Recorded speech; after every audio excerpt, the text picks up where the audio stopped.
Good morning. Hey, everybody. Let's make sure we're all there. Hey, welcome to Critical Q&A number 441 live. Good morning, everybody. And hey, there we are. All the usual suspects and critics in the comments. Very happy to see you guys here this morning. And I saw your comment here, Love Food Kitchen. Let me see if this is going to come up for us or not in the thing here. Maybe not. Nah, okay, don't know why. What about that one? Oh, wait. Oh, are my little... Oh, that's why. There we go. Got to get the chats up on the window. That's why. Sorry, guys. Oh, awesome, awesome. Thank you for that support. There's, there we go. There's the comment I was trying to throw up on the screen. I'm sad you didn't even attempt a pre-recorded episode this week. Yes, I understand.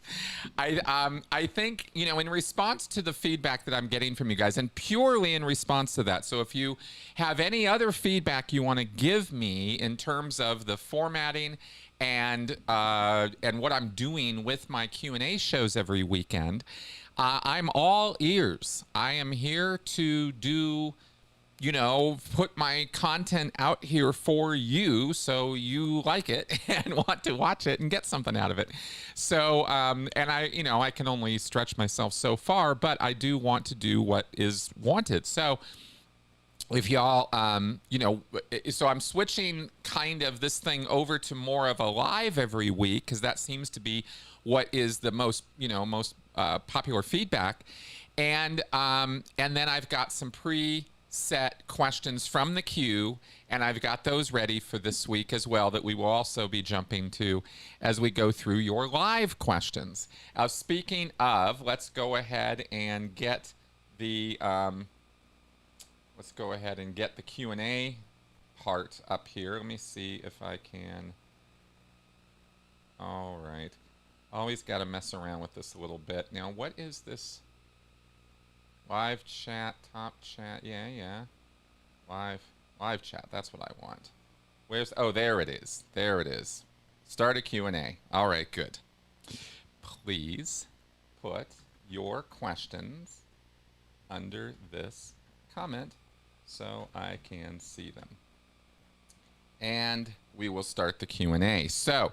I'm now seeing mainly the questions that you put under the comment I just put in the chat box called please put your questions under this comment so I can see them. And I will start addressing those as they come up in the chat box here. Excellent. And thank you again for the celebration of the memberships. You guys are awesome.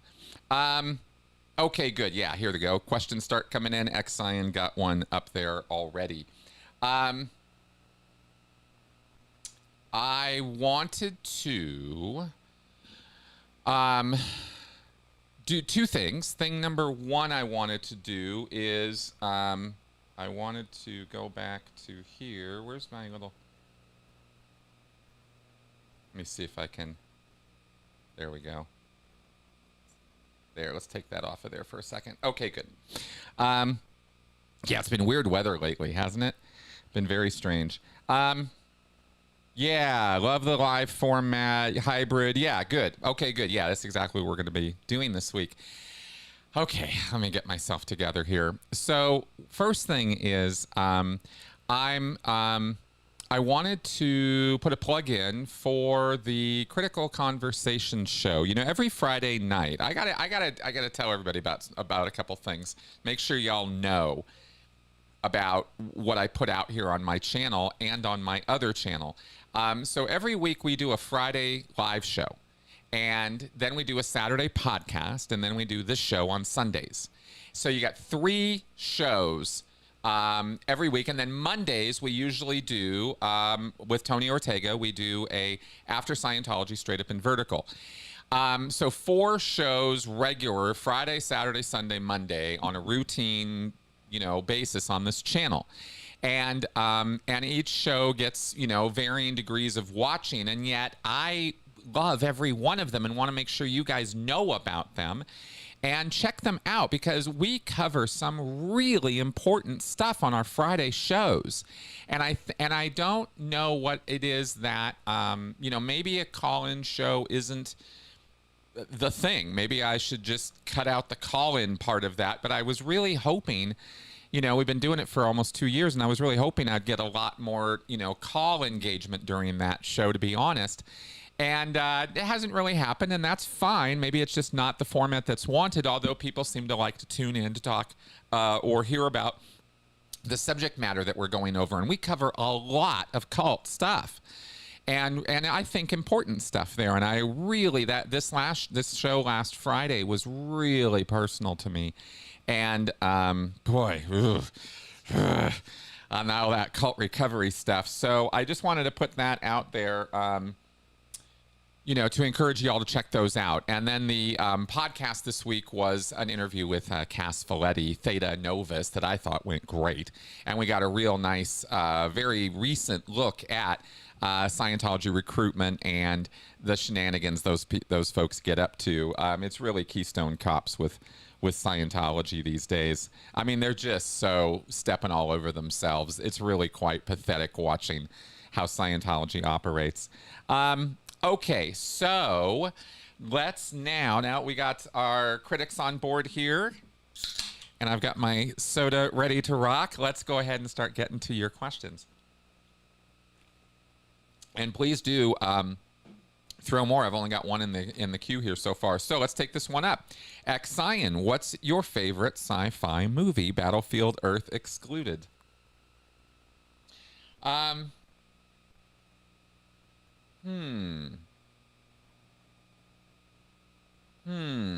Favorite sci-fi.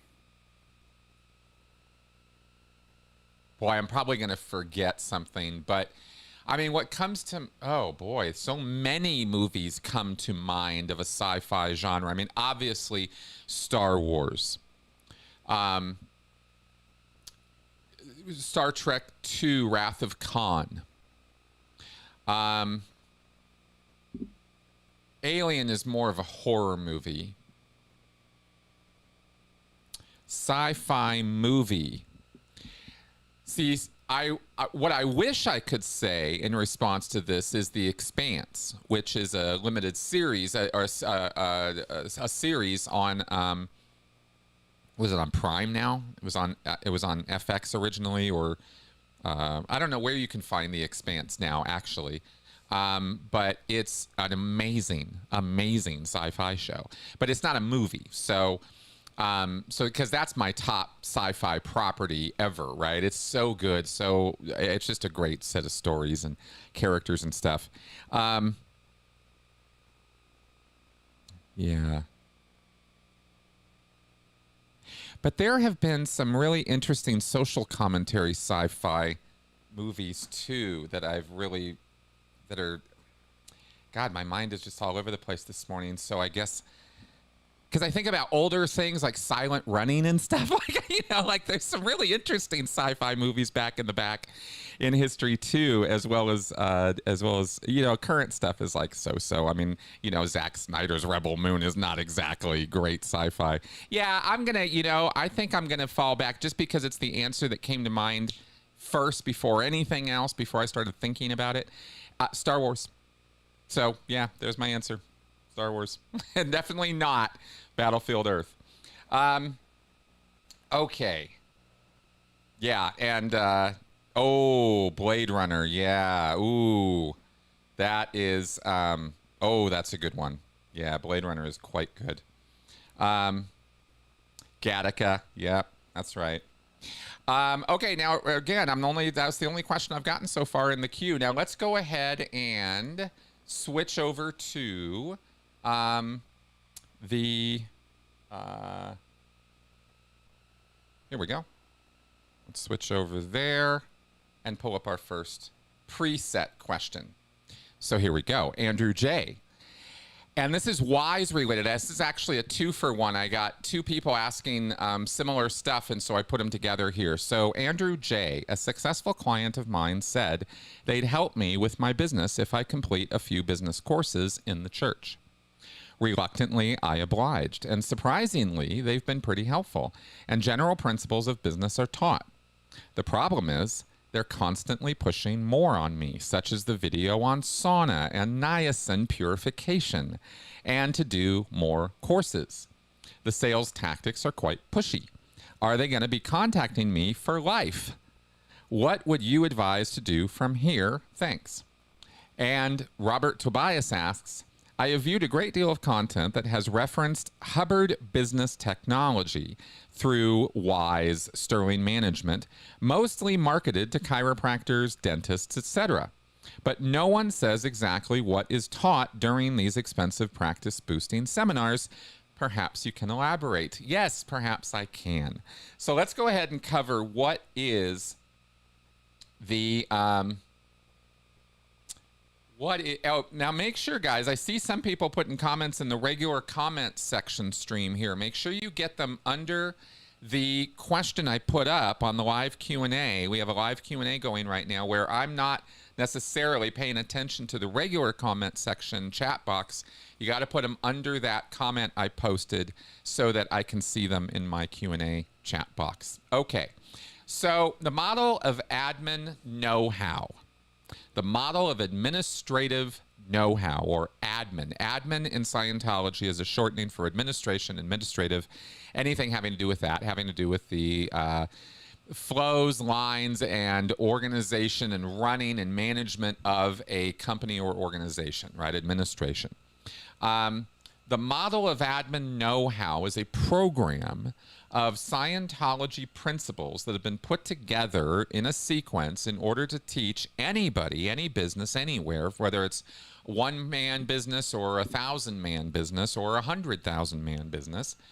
The model of admin know-how has a step-by-step series of phases you go through implementing various aspects of L. Ron Hubbard's policies as how he says to run a Church of Scientology. L. Ron Hubbard wrote thousands of policy letters, or had written and authorized thousands of issues laying out the day-to-day, here's how you run an organization.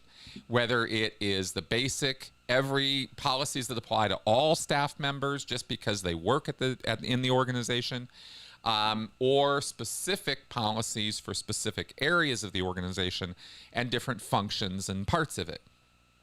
And when you lay all this out for somebody who's never heard of any of this before, or doesn't understand, or hasn't done much in way of business or business classes or anything like that, it sounds really impressive. And it sounds like it would be very useful, workable, even revolutionary material to put your business there and get it going and get it operating. And of course, when you are sold this model of admin know-how program, you are shown a lot of testimonials and statistics that show graphs with numbers going up, up, up, up, up.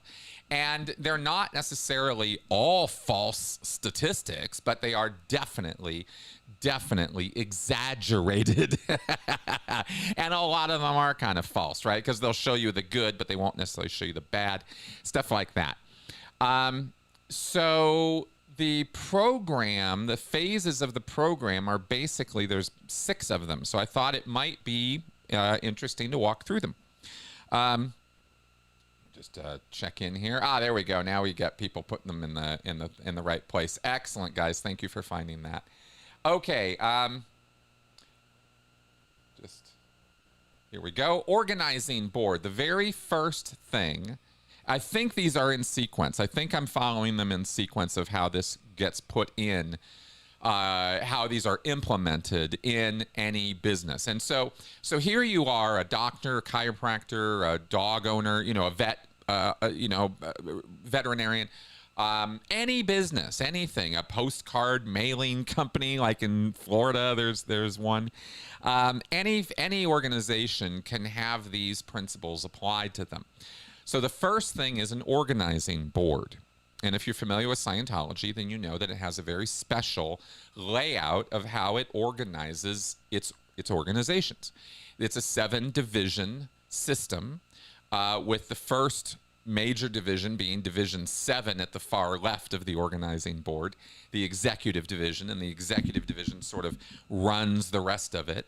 And then you have Divisions 1 through 6 that deal with different functions of an organization, whether it's hiring and firing, or mailings, or sales, treasury functions, the production division of the organization. No matter what it is you're producing, that function goes into Division 4, the production division.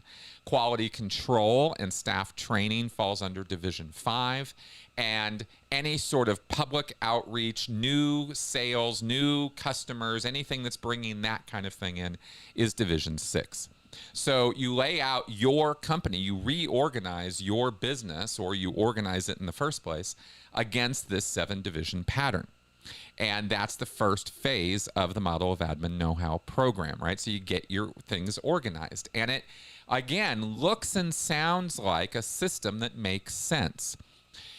There are holes and there are problems, and the command structure of the organizing board isn't necessarily a really optimum thing when you start practicing and implementing it. People start bumping into each other and there can be issues. It can be made to work, and you can run an organization on that system if that's all you do. If you don't bring in the rest of the Scientology stuff, you know, it's a way of organizing things. I'm not going to say that the organizing board is satanic or is inherently evil or something. It's a system of organizing. It's not the best one. It's not the most efficient one. And I think people who have a lot of experience with it can speak to its problems more so than if you just kind of look at it and go, well, it looks like it makes sense. A lot of things in Scientology look like they make sense. That's the problem. Okay. The next thing, I'm not gonna harp on this too. I'm gonna want to take a whole hour breaking all this down. But the next step is the communication system, where you set up a system of what are called lines and terminals. So an organization consists of lines and terminals, right? Terminals are people or individuals or things that can give and receive communication, and lines are the things on which communication is sent. Whether you're writing a dispatch and it goes on to a basket, and that basket, somebody comes and picks it up and puts it into a central communication system, and then people can distribute the communications through the comm system and go to the various divisions of the organization. And Division 1 deals with this, the flow of communication in and around the organization. Putting that whole system in place, who is supposed to be talking to who? What are the routing lines? If I want to write a question or an order to someone, how do I format the document? How does it get to them? How do they get the order done and then report compliance to my order? That's all part of what's called the comm system or communication system. And that's the second thing that goes into place. Third thing it looks like here is staff training. You start getting the staff trained on this system. You can put it in place, but if nobody understands it or uses it, it doesn't work. That's no matter what system you're using, that's for sure. So staff training is really, really important for this too. As they say here, employee training. I'm just looking at the wiseeastus.org website, by the way, reading all of this to you guys. So the staff training here, in fact, I'll throw this. I think I can. See if I can. Oh, I can't. All right. Sorry. I thought I could throw the link into the chat, but when it's in Q&A mode, it doesn't look like I'm able to do that. Okay, so let's go back to that site and finish this answer. So staff training, employee training is the heart and soul of a successful business, it says.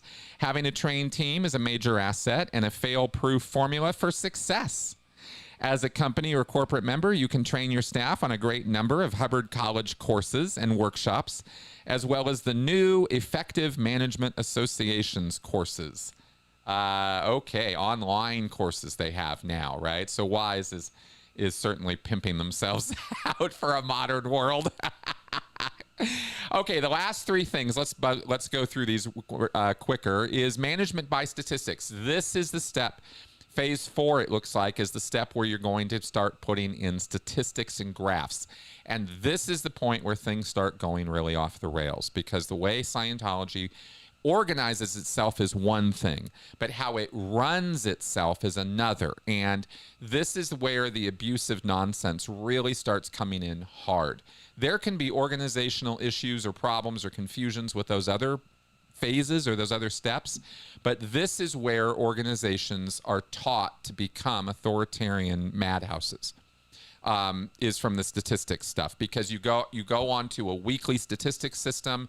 Everybody has to have a statistic for their job that gives a numerical assignment of value to whatever product it is they're producing. And you have to figure out what that production is and how to staticize it. And then you have to have everybody come up with their graphs. And the graphs have to be scaled a particular way. And depending on the angle of the lines on the graph, up or down, depend on how you're going to go about dealing with the successes and failures of your company, right? The most direct observation, or let me read through this. The most direct observation in an organization is statistics. That's not true. It's not the most direct observation in an organization. Actually going out and looking at your employees working and looking at the quality and the products that they're producing is the most direct observation. Statistics are not the most direct observation. They are observation, as they would say in Scientology, on a via. They are an indirect observation. So the first line of this is total horseshit. But it says the most direct observation in an organization is statistics. These tell the true story of your production. They measure what is done and what isn't. They predict future slumps or successes, and well managed can lead the company into higher and higher levels of profitability. Every post, department, division, and your overall company should have statistics to measure productivity. Okay, that's the phase where things get whack. And then there is a financial viability phase where they put in financial management according to L. Ron Hubbard's own version of that. And knowing how Hubbard spent money like it just couldn't keep any money. Not great. Anyway, and then there is a reference library that contains the basics of the Hubbard management system, as well as your company's know-how, because you start getting your own company policies written. And is worth more than the investment, right? So you have this library that you get of all of these materials and policies.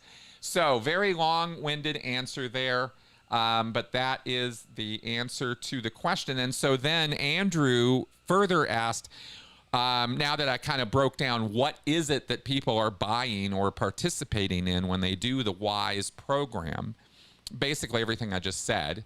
And there are a lot of broken down courses and workshops as they referenced in the thing. It's not just these 6 phases constitute months and weeks and months more of work and implementation in a company. And they're paying for this, right? You're paying the Church of Scientology via the World Institute of Scientology Enterprises. They're one of their front groups, right? So are they going to be contacting me, Andrew J. asks, for life? What would you advise to do from here? Yes, they are going to be contacting you for life until you very forcefully make them stop. And as long as they have dollar signs in their eyes, they think they can get more money out of you, they will continue hounding you and working you over to convince you that this system has to be, maintained and paid for and worked and upgraded and all of that. And then they're going to try to sell you Scientology itself. The whole point of WISE and this whole model of admin know-how thing is not to boom or expand a bunch of non-Scientology companies.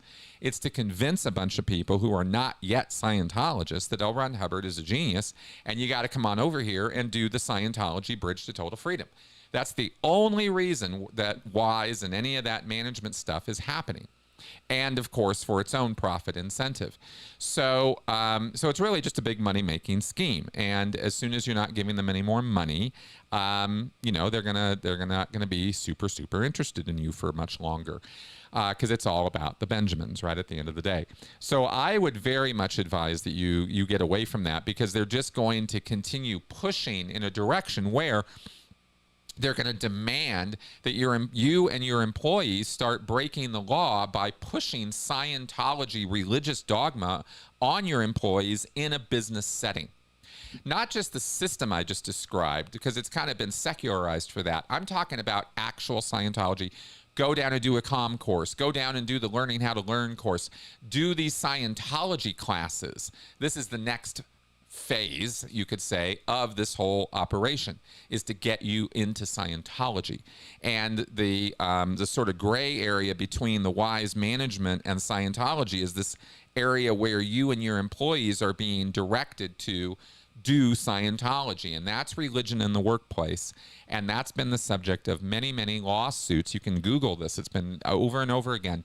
Florida, Oregon, Washington. I've seen lawsuits filed and complaints made with the Equal Employment Opportunity Council, I think, EEOC, to stop that behavior, because it's illegal. And that's where this goes, right, is that kind of pressuring. So again, long answer, long questions, but there's my twofer on that. Okay, and let's go back to our regular screen with the chat there. Okay, I don't know. Again, I don't know why it zeroes out the chat sometimes when it does that.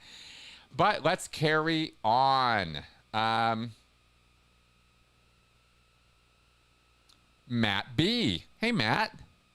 What exactly in the inside information that Mitch Brisker brought forward caused you to change your mind on the question of whether David Miscavige is a true believer in Scientology?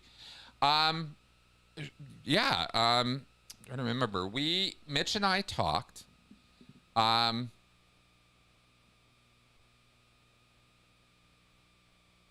Well, it was when he basically said that Miscavige is, because he what did he say? He said there was a very specific point. He said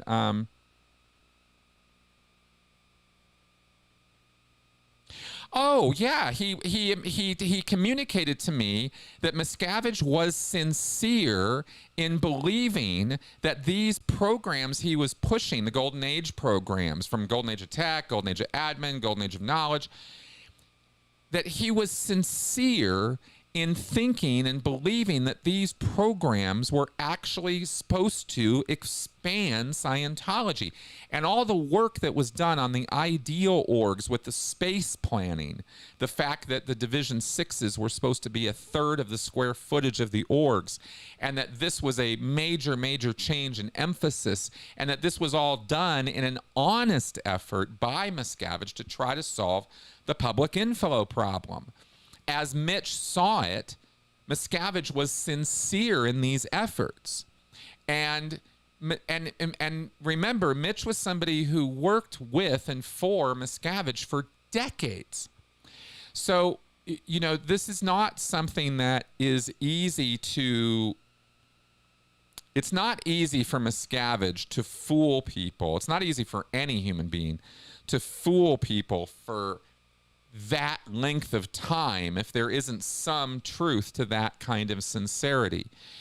And it's possible, it's entirely possible that David Miscavige is a complete psychopathic, narcissistic, like bully abuser, and at the same time still believes in the mission of Scientology and the fact that, oh, that was it, that he was waiting for L. Ron Hubbard to come back. And he was starting to get frustrated that Hubbard hadn't come back yet.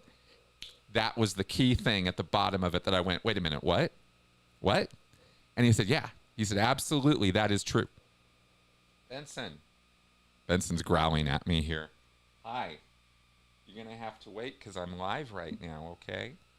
Yeah. Here. Little Benson cam for you. Benson hangs out under the table here often while we're doing our streams. Yes, hi, guy. There you go. All right, now you got it. No. Get down. All right, I got to do my live. Okay, you stay chill there. Sorry about that.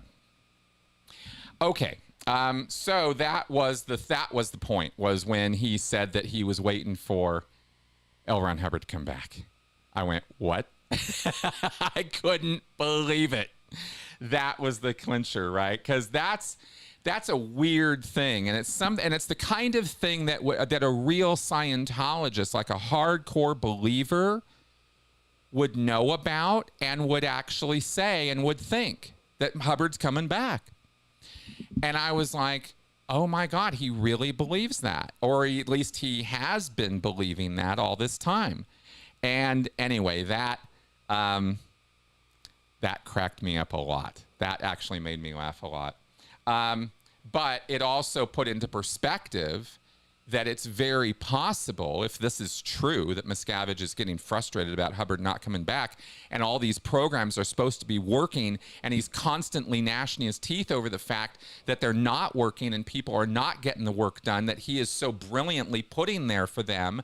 You know, I've put all this program, you know, here's Miscavige, right? I've done the golden age of tech. I've done the golden age of knowledge. I've done the golden age of admin. I've done, you know, all these golden ages, and you fools keep screwing it up. What is wrong with you people, right? That's Miscavige's attitude, and the frustration and, you know, that he feels about that. He takes out on people.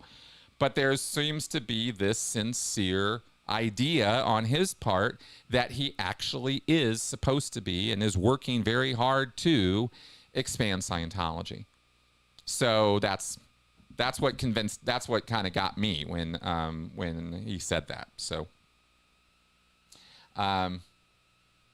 okay, good. Let's carry on here. Okay, Young Matador. Hey, Chris, should the issues on SPTV be a warning that too many talking heads cause problems in social media-driven cult awareness groups? Videos like yours are much better run. For example, you and Tony. Well, thank you, Young Matador.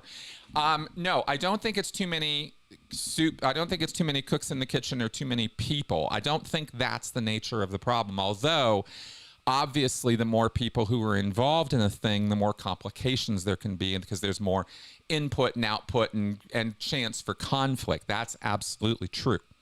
But I don't think that would be the underlying reason for the problem. I think it has more to do with misalignment, different purposes, different reasons why people are doing this, and different goals in mind, different ideas of what end goals should be, different ideas of what is effective and what is not effective. The thing about, I was thinking, you know, obviously I've been giving this a lot of thought, and I think that there are a lot of people who are very, very impatient and very, very, and I don't say this as any kind of cutting remark. I'm not insulting anybody when I say this. What I'm trying to get across here is that I think that we have different ideas about what is effective, what moves the ball down the road, what is helpful, what is useful. And we can have very different ideas about that. And I mean, what am I supposed to say? That's okay. It is what it is. I mean, we're not all a cult. There is no ex-Scientology or anti-Scientology cult. Because if there was, you wouldn't see any of this conflict. You wouldn't see any of this dramatics. You wouldn't see any of this name-calling and other nonsense that goes on, because we'd all be unified under one banner following the orders and directions of a unified leadership. And we are the exact opposite of that. And that, I think, is more the problem. To be honest, that we're you know, so individual, right? So, as they say in Scientology, so individuated. That's the word in Scientology for a bunch of individuals acting like a bunch of individuals, right? And it's not inherently bad or wrong to be that way at all, but it makes it so that we're not all on the same page, and you know, and we can, you know, run into each other. But I think that there has been an incentivized, I think that it has become financially and, okay, I think that YouTube and social media specifically incentivize an attention economy. You are paid, you are financially rewarded, or you are psychologically rewarded, or some other in some other fashion, right? The rewards are money and attention. So the more attention you draw to yourself, the more people you can draw to yourself who are paying attention to you, the more money you can make, and the more of an impact you believe you can have. But that's not necessarily always true. What you do with that attention is what matters. And when you use that attention to attack other people in this this thing that we're all trying to move the ball down this road, and you spend most or all of your time attacking other people trying to do that, then you're not doing that. You're doing something else. You're incentivizing that attention and finance thing to do a different thing than what, than moving the ball down the road, I guess I'm saying, right? I said this on Friday too. I'm not trying to be cryptic. I'm trying to say we're so much not on the same page that it becomes incentivized to attack one another. The social media, by its nature, does that. You have to fight it to not do that. And some people don't see that or get that or something. I don't know, right? That kind of thing. So that's how I see it, right? Is things just, we were never all on the same page, nor did we all want to be. But we weren't counterposed and tearing each other apart and ripping into each other and cutting each other down and making less of each other. And somehow the forest gets lost in the trees of that. Somehow people get so hyper-focused, and I know how.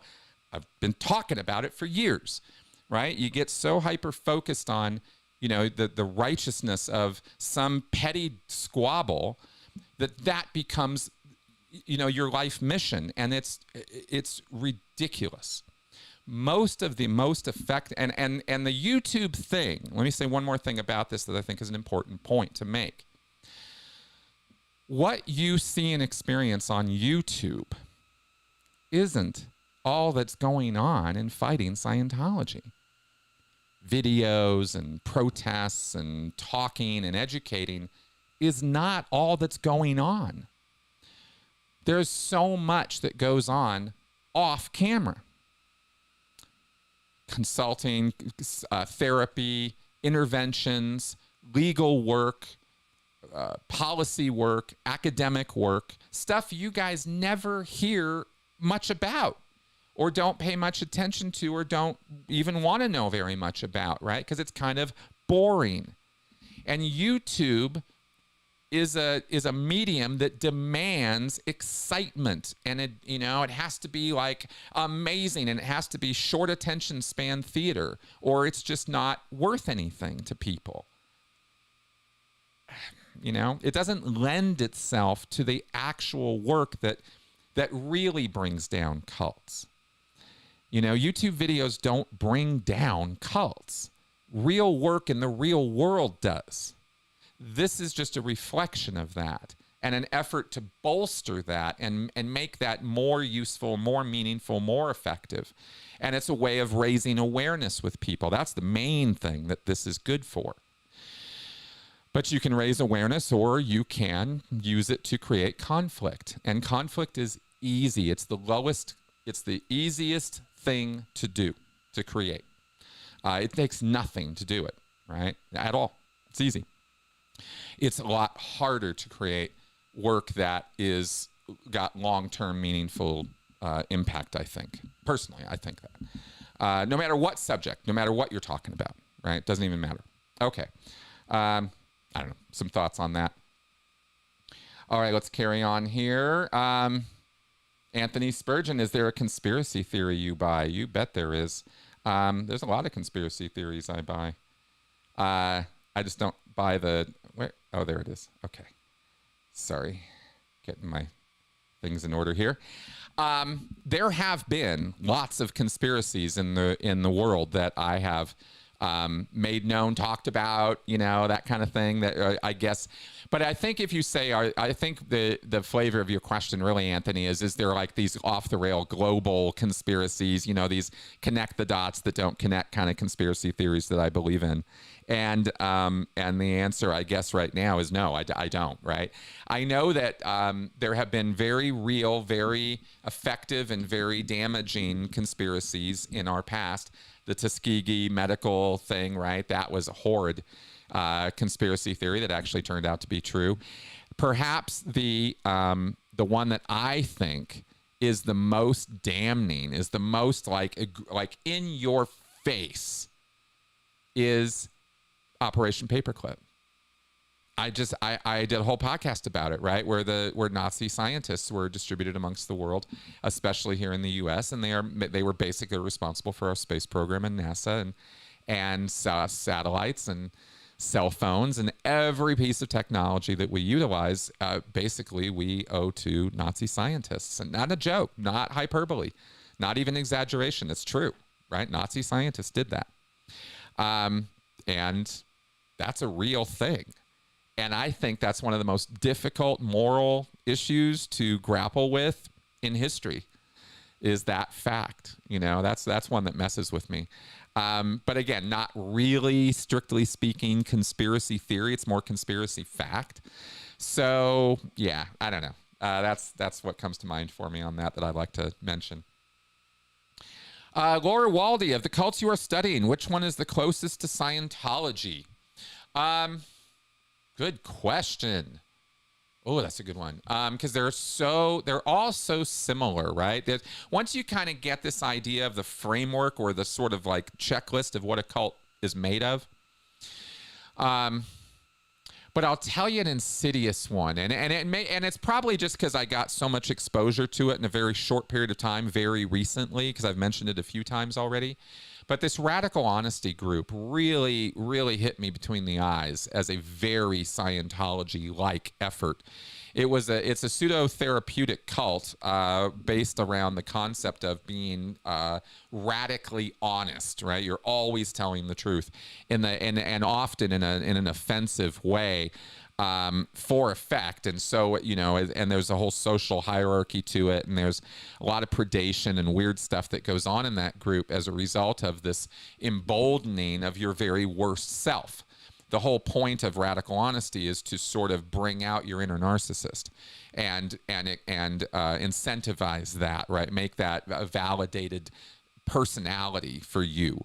And the more you bring that out, the more radically honest you are being, because the whole foundation of it is having been created by a guy who I believe is a narcissist. He sort of documented or laid out a system that will turn people into that same thing. And he called it a sort of form of therapy and counseling even. And there's a whole system to it. And he drew from Scientology, and he uses the term reactive mind in the literature. You can look up radical honesty, go to the website, and you'll see the guy talking about your horrible reactive mind. I was like, what? And it got worse from there, right? And there's other things. There's a few other principles in Scientology that he seems to have sort of dropped into his radical honesty thing. Doesn't have anything to do with spirituality or thetans or body thetans. Doesn't go there.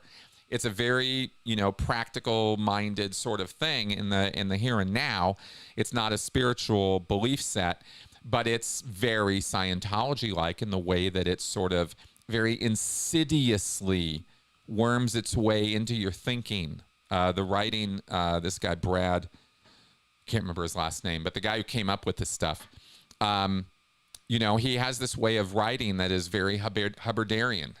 He sort of, you know, insinuates his way, sort of slimes his way into your head with these ideas that sound like they kind of make sense until you start really taking it apart, and then you realize how dangerous it is and how abusive the practice is.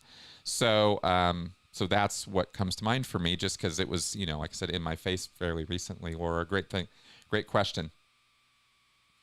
Did you read the more recent books of Robert J. Lifton after 2010? I have not yet. I have a copy of Destroying the World to Save It, which is about Aum Shinrikyo and the whole Japanese sarin gas thing, that whole cult. Shoka Asahara, I think, was the name of the cult leader there. He wrote a whole book about that, which I still have to read. So no, I have not read those other Lifton books yet. I'm very familiar with them, but I haven't actually sat and gone through them. Scientology, are the Nation of Islam members still encouraged to do Dianetics by its leader? Yes, as I understand it, they are. I have not seen or heard a whole lot about that in a few years now, though. So don't quote me on that. I'm not 100%. But as far as I can tell from the promo and literature and stuff we see coming out of Scientology, they still have NOI members moving on up the bridge and joining staff and doing the Scientology thing. So, yeah. Okay, Laura asks, we got a lot of questions in the queue. This is great. Do you help anyone escaping any cult? I may send a lead to you who is not an ex-Scientologist. Yes, Laura, I do. Absolutely, I do. That's part of the consulting work that I do, and I have done. I have been involved in. I have not run or organized, but I've been part of a couple of cult interventions where we worked with family and worked with a cult member to get them out. So have I helped anyone escape a cult? Do you help anyone escaping any cult? Yes, I do. Yes. I am more than happy to help anybody in that sense. Yeah. So feel free to send them my way if they are willing to talk. Okay. Yes, Love Food Kitchen is the news show going to come back eventually. That had such potential, but I get it was a huge workload each week. Yes, but with a wider focus on the cult world for the channel now, it seems a great fit. You bet it is. In fact, I am very much looking forward to bringing that news show back after I get these projects done. I want to bring it back in a better way, like you noticed. But yes, absolutely, I definitely want Critical Cult News to be regular content on this channel. I just need to get some other stuff out of off my plate first, because I tried to take on too much at once, and it didn't work out. I was just so overloaded, it didn't work out for me. Thank you for asking, though. I'm really looking forward to getting that going again. Yeah, here's an interesting question. Young Matador asked, did LRH ever consider the Church of Scientology to be a Hubbard dynasty similar to North Korea? His son, Nibs, originally seemed to be a competent deputy to him. Just wondered what your thoughts were on this. Yeah, I do believe that in the 1950s, L. Ron Hubbard had the idea of family dynasty. Yeah, I do. But it was all about him first. Let's keep that in mind. Just like with any living cult leader or, family dynasty head, right, patriarch or matriarch, it's all about them first. Always. Even when it looks like it's not, it is. Okay? But that being said, yes, they often have a desire for family dynasty, because family is the inner circle you can always trust, or at least you should think you'd always be able to trust it, right? Family before everything. And Hubbard was trying to create that, but Hubbard didn't know how to, because Hubbard didn't know how to love his children, because Hubbard didn't really know how to love. He didn't even know how to fake it very well. He could sort of schmooze and womanize women for short periods of time, but people caught on to his shtick pretty damn fast. And there's some interesting interviews with people who knew and were involved with Hubbard in the 50s on this line. And I think that Hubbard's vindictiveness and ego were such that when Nibs did finally betray him in 1959, Hubbard was just kind of like, slam the door, murder that kid, and I don't ever want to see him again, right? You shall never darken my door kind of thing. And Hubbard was definitely a never forgive, never forget guy. Definitely, right? Even with his own family. So I just don't think he had a strong enough family urge in any way. He'd already messed up 2 families by the time his third one came around. And, he liked to have sex. He liked to propagate his genes, but he didn't want to have anything to do with it after that. Not really. That was Hubbard. All right. My Freedom from Jehovah's Witnesses. So, nice name change there. Do the staff in the Freewinds work 16 hours a day just like it? Big Blue, does it still have asbestos? The staff on the Freewinds definitely work minimum 16-hour days. Yes, absolutely. They are Sea Org. They do work hard. And as far as I know, they have replaced out all of the asbestos as of like a couple decades ago. I think that's been a dealt with situation for quite some time, as I understand it. Okay. All right, moving right along here. Oh, good question. X-Scion asks, how much of Scientology material was originated and written by LRH versus done by others and or plagiarized? I wish I knew the exact answer to that question. It would take a great deal of research to actually get it. That being said,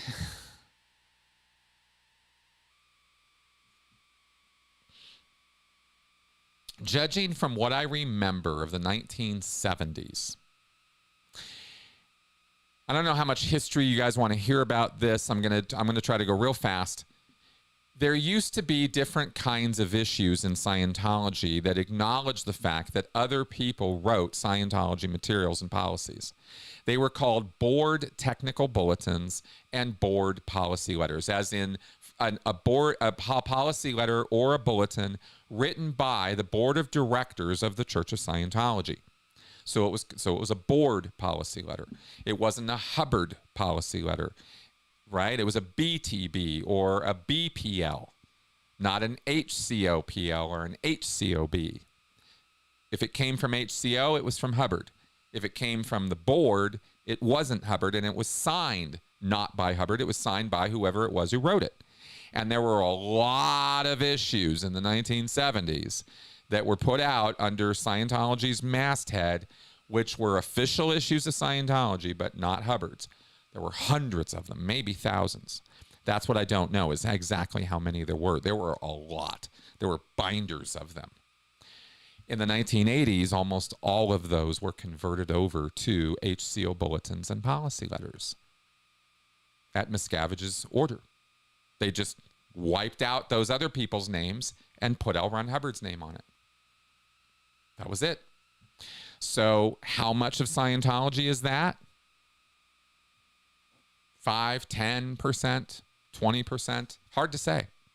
Not a majority, but an awful lot of it, especially when you get into those issues about running organizations and on doing certain kinds of technical procedures.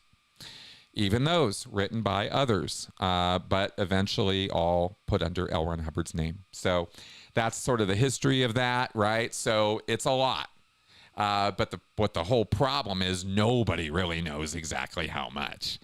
And wouldn't it be interesting if you could have the time to go through all the materials and figure that out, right? You'd find a lot. I think especially, like I said, in those green and red volumes, you'd find a lot. Okay. Oh, all right. Can a concerned family member walk inside Big Blue and try to see their loved one working in Big Blue? They can try. Not going to get very far, right? There are locked doors everywhere in PAC, in Big Blue, right? The blue buildings in Los Angeles, the Sea Org base there.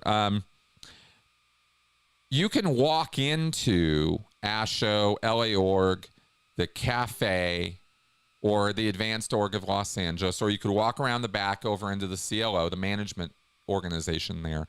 So you could make it to reception, the reception desk, but they're going to stop you. And if you try to go further, you're going to run into locked doors that require magnet card access, and you're not going to be able to get in there.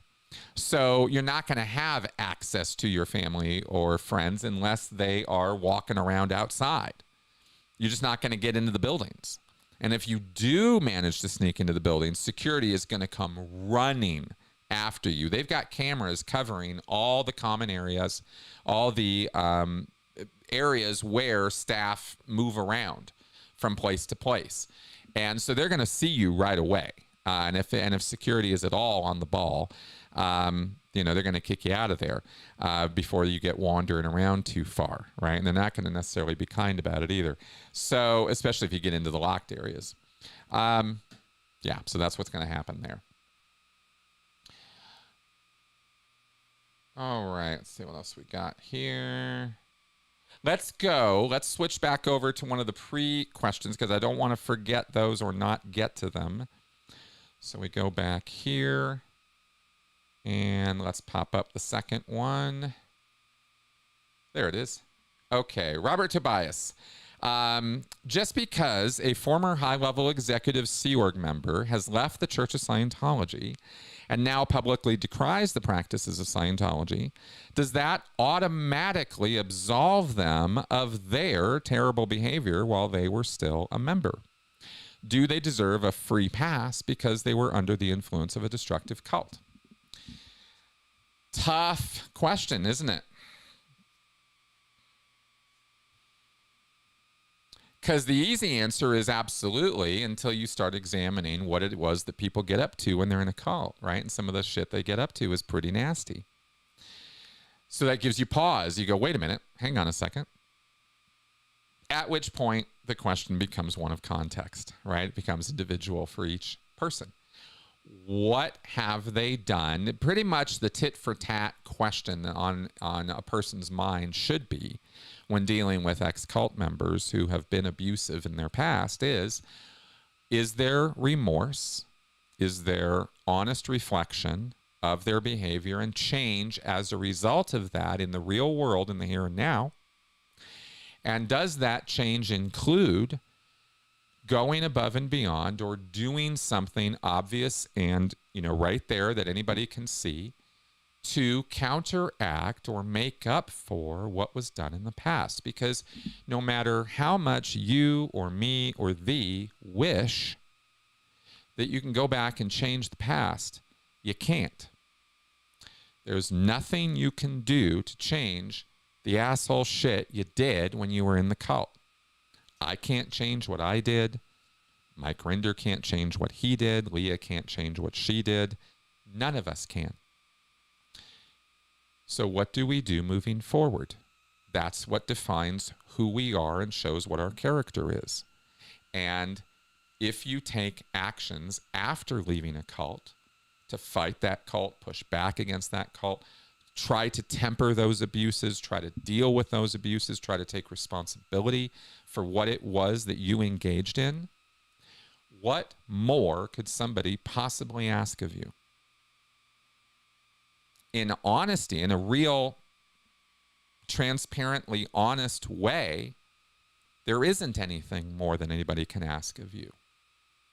But if people have trauma connected with, and I'm going to go there. If people have trauma connected with you as an individual because you hurt them, right? You're going to have to deal with that. You're going to have to deal with that. You're going to have to take responsibility for that. I have certainly tried. I have done everything I can to one-on-one apologize, deal with any individual while I was a Scientologist that I abused or harmed. If I did it, I want to own it. I want to take responsibility for it, and I want to move forward, right, as best I know how. And every single time that has come across my plate, I have gone out of my way to apologize and get in communication and try to sort it out. Most of the time, in fact, I think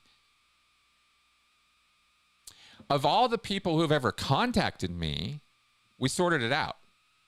So I can say that. I've not worked with or met up with or dealt with anybody who I didn't sort it out with. So I think it can be done because I've done it. And I think it's important to do. What I think is just as important is to acknowledge that people can be very judgmental who really have no stake in the game at all. They just have opinions. And I think that those can get a little noisy and certainly distracting. They can become noisy to the point of distraction. And if that is the case where that noise and that blame, shame, and regret kind of stuff is getting in the way of, again, moving the ball down the road or actually trying to work together, make this thing happen, it's counterproductive, right? There's no real reason for it. And that's my take on that is, if somebody's doing the work, okay, let's get real specific. Me, Mike Rinder, Leah, we all did nasty shit when we were in Scientology. All of us did. So how long do you get blamed for that? How long is that held over your head? Well, I guess it would depend on what you did and how much you've done to make up for that. Is the amount of work that I have done over the years enough to make up for or balance the scales, meet my karmic demand, right? For what I did while I was in? I guess that's going to be a question every individual can sort of look at me and answer. But for me personally, I passed that point some time ago. And I believe that when it comes to high-level executive Sea Org members who have left, you know, there's a whole lot of controversy right now about Mike Rinder. I don't know. I don't quite get it. Because anyway, I think in a general sense, you can look at the work a person has done after they've left the cult, and you can tell right away their character and their intention and what they're about. And I think it's obvious. And I think the obviousness of it is demonstrated so well by Mike Rinder and Marty Rathbun. I think the products, the things these people, these two individuals, the activities they engaged in, the words they said, what they did, what they didn't do over the years since leaving Scientology has made it crystal clear who those people are and what they're about. And that's how I look at and judge people, right? So no, I don't think anyone deserves a free pass. I think we have to look at each individual and on their own merits judge them specifically in their context of their circumstance, right? And that's hard to do. But that's what I think. Yeah. Okay. Let's go back. There. Okay.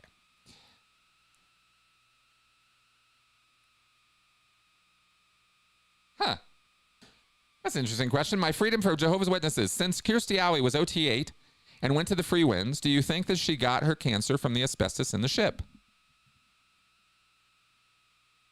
I mean, maybe. It's possible. Anything's possible. I have no idea.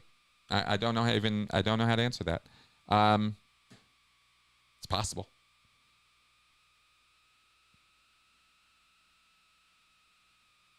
What an interesting question. You guys are asking me some great questions today, by the way. Thank you. What would you say if asked, how does it feel to be a Scientologist?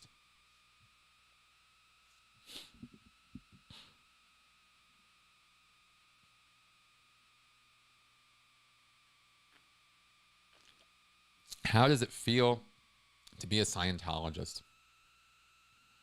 I guess it would depend a little bit on the time of day you asked me. Being a Scientologist felt like I was on Neo's team in The Matrix. It's a great analogy. It's probably the best analogy. Hard work, dedication, discipline. I saw myself in a heroic context. I saw myself in the light of someone who was stepping up and doing something every single day. Sacrifice, especially as a staff member and especially as a Sea Org member. But even as a general Scientologist, even when I was still a public level Scientologist, I had this idea that we were special and elite. We were unique. We knew things. I would talk to other Scientologists. I remember one time walking down Hollywood Boulevard with another Scientologist, and he looked at me and he said, you know, we are the most uptone people in a 1 mile radius. Look at all these DBs. Look at all these degraded beings around us. Right? We're the only ones on this street who have a clue. And we were serious. I was like nodding vigorously, you know, yeah. I was still a teenager having this conversation with this adult who was talking like this. And I absolutely believed it, right? Yes, we are the special ones. We are, I mean, words like exalted come to mind when I think about where my head was at. You know, like really exaggerated levels of self-importance. And when I would get upset, exaggerated levels of self-righteousness, over those beliefs and ideas and the mission of what Scientology was about. There wasn't, in the big picture of things, there wasn't anything more important than Scientology succeeding.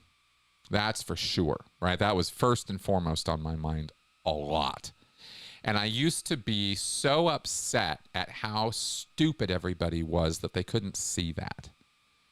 And how easily distracted everybody was by the games of the world, you know, sports and money and politics and religion and all these things that people would just waste all of their time on, all lies, all nonsense. How do you not see that? Like, it's the answers are right here.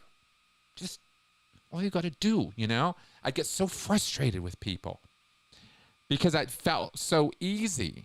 They're right. The answers are right there. You know, I didn't really think about the fact that I'd grown up with this, or that, you know, I'd been in this, you know, indoctrinated position. It just seems so obvious to me. What's wrong with people? You know, it was like that. That was, yeah, it was a lot like that. And I was just thinking about, you know, me in relation to people and stuff. It was, yeah, I really wanted to serve up sanity to everybody. And I thought I had it in my hand. Just take it. It's right here. That's what it felt like for me to be a Scientologist. I was impatient all the time. I was kind of upset and annoyed with the world all the time. You know, I would try to be understanding. Sometimes when I was quite elated, when I was quite, you know, blown out by my wins and stuff in Scientology, I would feel that oneness with everybody, and I would feel like, you know, okay, we're all in this together, you know, and I'd kind of feel a lot of compassion and care for people. But, you know, a lot of the time it was back down to, you people, you know, come on. The non-Scientologists, of course, I'm talking about, right? And the fact that we couldn't get it going to, you know, fast enough. We just couldn't get it going fast enough. So frustrated about that. All right, so that's what comes to mind in that one. Thanks for asking that. That was an interesting one. All right. Let's see here. Stuart Gorman. Here's a great question. Are all cult leaders extroverts? No, they're not.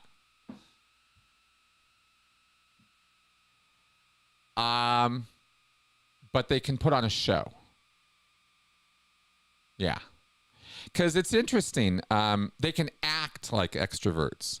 And let me share something with you that informs my answer here. I used to think I was an extrovert. And it might surprise you to hear me say used to think.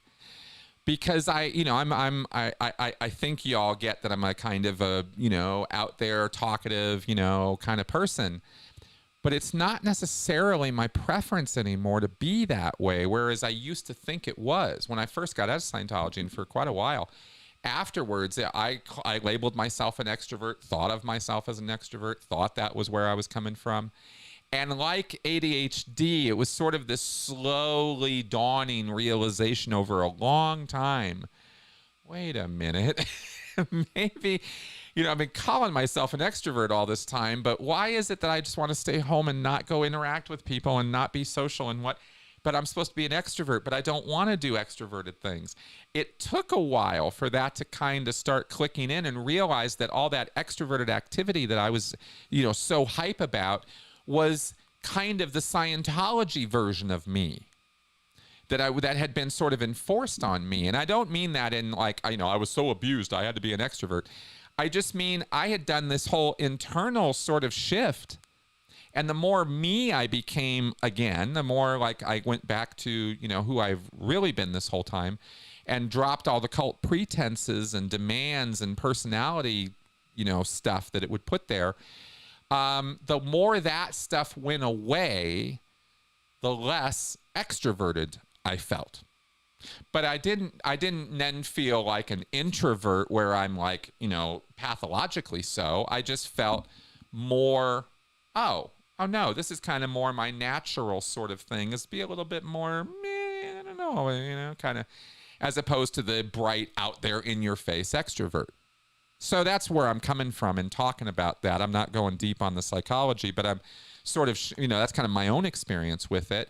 So when I think about cult leaders, you know, always being extroverts, I kind of go, no, not necessarily. They can act like it, and they certainly have to present. No cult leader is ever going to be successful if they can't manage an audience. So, you know, so they have to have skills, but that doesn't necessarily have to make their personality type an extrovert. But they do have to be extroverted, and they do have to be able to do that work, right? I will say that for sure. Okay. Let's see here. Oh, here's a great one. Do you believe this to be true? Quote, third-party law. The law would seem to be a third party must be present and unknown in every quarrel for a conflict to exist. Yes.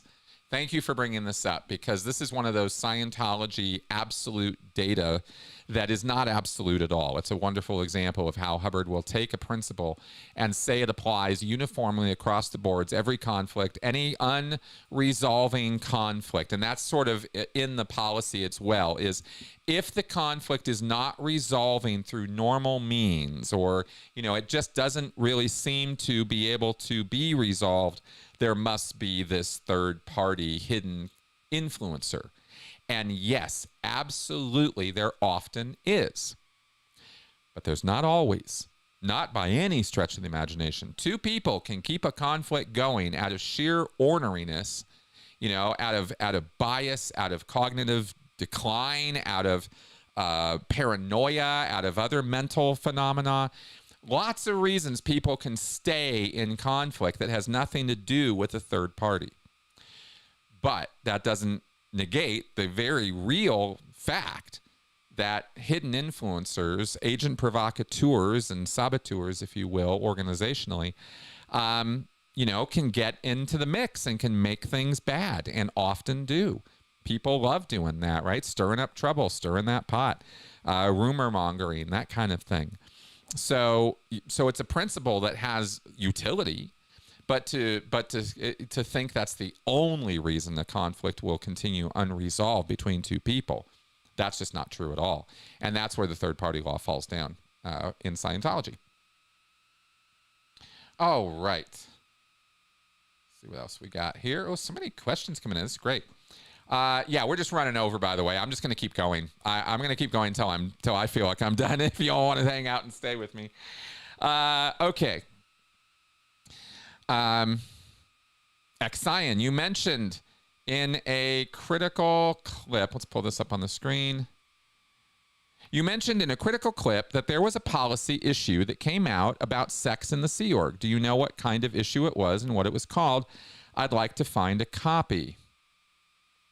I believe you're referring to 2D rules, which is a flag order. The policies of the Sea Org are laid out in a few different issue types, and the most prominent, the biggest one and the most important one, the senior one, is what's called a flag order, and or an FO, and there are thousands of them. And one of them covers 2D rules, is what it's called. 2D referring to sex and sexual relationships and things like that. So there are rules in the Sea Org for what you can and cannot do. And in fact, I'm wondering, as I sit here right now, whether this is Googleable or not. So let me see. Flag order, Scientology. Let's see what comes up. Gag 2. No, doesn't look like a copy of it comes up. I'd have to go into my... I don't think I put the flag orders up on my shared drive yet. I have a place where I can access my Scientology stuff here. A lot of it, but I don't think I put the flag orders in there yet. No, not yet. Okay, so I can't look it up for you. Sorry. Anyway, yeah, that's what I can tell you about that. I hope that's the right one that you're referring to there. All right, moving on. Says here, Anthony Spurgeon, what do you think about a live stream Battlefield Earth watch party? Do a drinking game for every time Travolta hams it up. I think that might be kind of fun to do on the Discord or something sometime. I don't know if I'm going to do that on my channel, but yeah, that would be kind of a fun thing to do. If I hadn't already seen that movie to the point of nausea, maybe I'd be a little bit more interested, to be honest, though. I mean, it would be fun, but God, I don't know if I can communicate how much I hate that movie. I hate it a lot. I hate it a lot because I've had to see it a lot. Okay, let's get on here. X-Cyan, were you ever on the RPF's RPF? How do you get on it? How do you get off? Absolutely. I will tell you my RPF's RPF story. Yes, I was on the RPF's RPF. As you all know, the RPF is it used to be the Sea Org prison rehabilitation system. And I was doing that. I did that program to completion. It took me 3 years, 3 months to get it done. During that time, I had 3 different twins assigned to me, people I would work with to try to get through the program, and they would get me through the program. You don't get through it alone. You work with somebody else. We've laid it all out in many places on my channel, so I'm not going to repeat it all here. But you got to have somebody to work with. That's fundamental. There is no such thing as a solo RPF. You got to audit the other person. They have to audit you, etc. My second twin didn't want to continue. Reached a point after we were together for a year where he was like, I'm not making it through this. I don't want to be here anymore. I want to go. He was Hungarian. He was a great guy. I really liked him. He and I were friends. And we both ended up on the RPF for very, very different reasons, different times, but we were working together. And he decided he wanted to leave. And so when you decide you want to leave the RPF or leave the Sea Org, you go to the RPF's RPF, where you're supposed to get rehabilitated on doing the RPF. Okay? And it's a punishment thing, and it's a stricter schedule than even the RPF has, and you have more restrictions and stuff like that. It's kind of a not great place. But at the same time, it's an unpoliced activity. So while it's more restrictive and at times run in a more grueling fashion, my experience of it was pretty slack, because it was people who wanted to leave, and there were not lots of people. In fact, when I was on the RPF's RPF, I think there were 3 of us on it. So it wasn't, and I was part of a 100-man RPF program. So there were only a few of us when I was on who were trying to go out the back door, trying to leave. And, exit the program, exit the Sea Org is what I mean by going out the back door. I don't mean blowing. I didn't want to leave. I wanted to get through the program. But my twin wanted to leave. So, okay, off you go to the RPF's RPF. And you're regarded amongst the RPFers. If you want to suddenly leave, you're an asshole. You're a dick. Yeah, you fucking quitter, right? Yeah. So you're relegated off to the RZAR. That's what they call it, the RZAR, rather than calling it the RPF's RPF. Who wants to say that all the time, right? RZAR. So you go to the RZAR. RZAR. And if you want to get your ass off the RZAR and get back into the program, you will be supported, and I was. Right? They thought it sucked that my twin wanted to leave. It was kind of my fault. I was supposed to kind of handle him, but he didn't want to be handled. And after a few days, I wanted to get on with the program, and people were kind of like, dump this motherfucker and let's go. Let's get you back in. We'll get you with somebody else. And basically that's what happened. I did a few things. I was there for about a week. I think I made some carpentry stuff to make up the damage. I think I did some work for the RPF and fixed some shelves or cabinets or something. I think I made at one point, I think I made a tape case holder, like a holder, a container to hold all of the St. Hill Special Briefing Course cassette lectures, like 460 cassette lectures. I made this cabinet to hold them. It was not a beautiful piece of work, but it functioned. And I got back into the RPF doing that. And that's how I got through the RSR. That was my experience with it. So you asked, yeah, that's how I got on and that's how I got off. And I had to get off it by doing the liability formula, writing up, here's what I did, and I've been a bad boy, but I want to get back on the RPF, and I want to get through this program. And so I distributed that amongst all the RPFers, went around getting signatures, and they all said, yes, let's get you back on. And then I was back on the program and, got a new twin and finally got through it about a year and a half later. Okay, so there you go.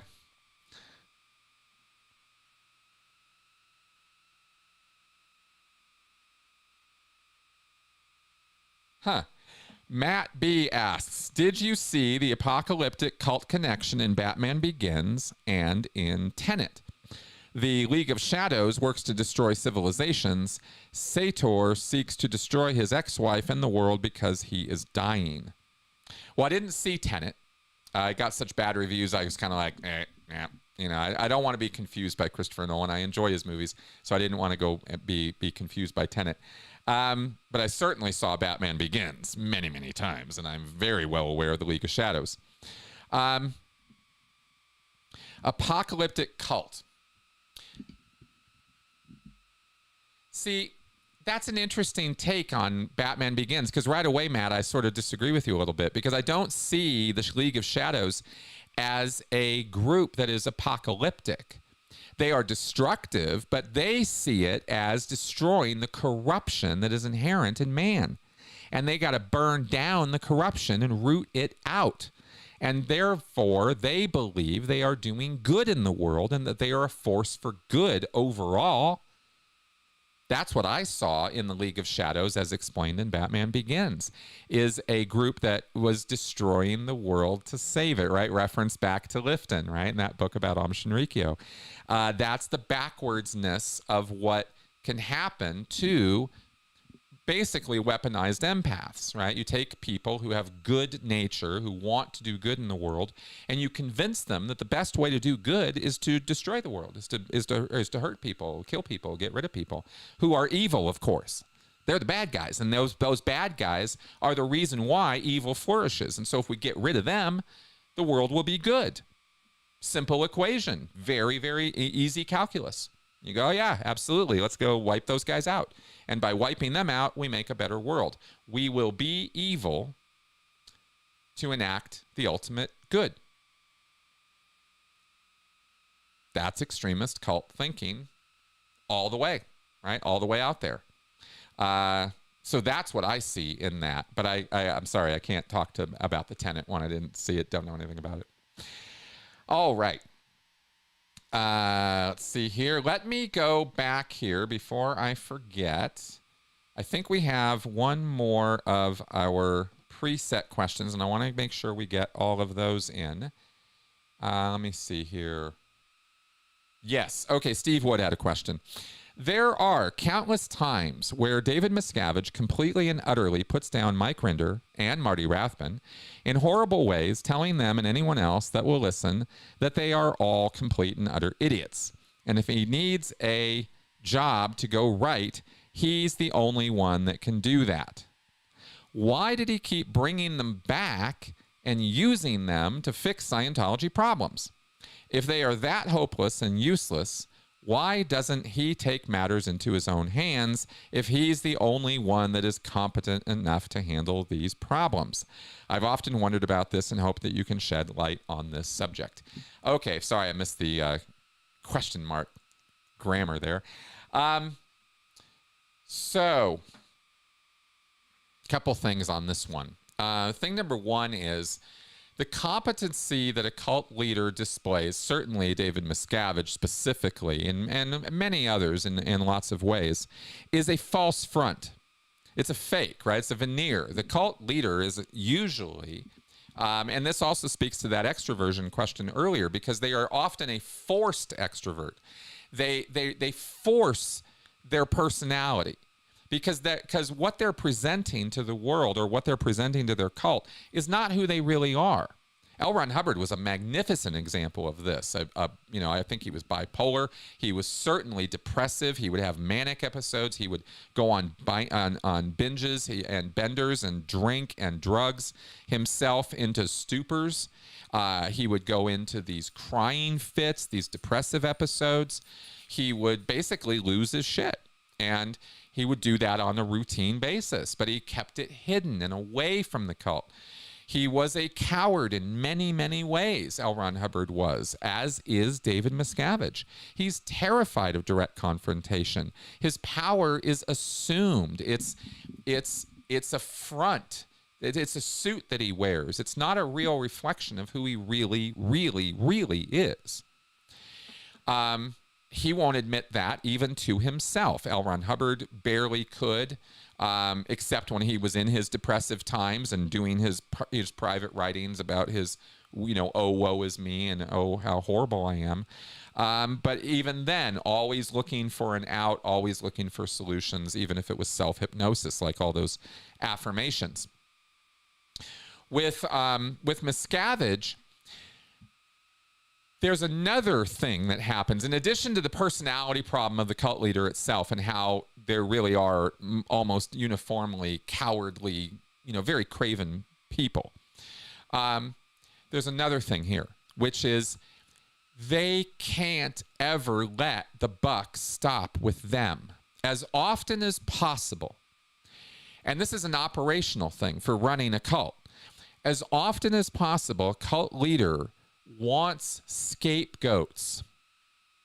They need scapegoats because they can never, ever be responsible for a failure or a problem.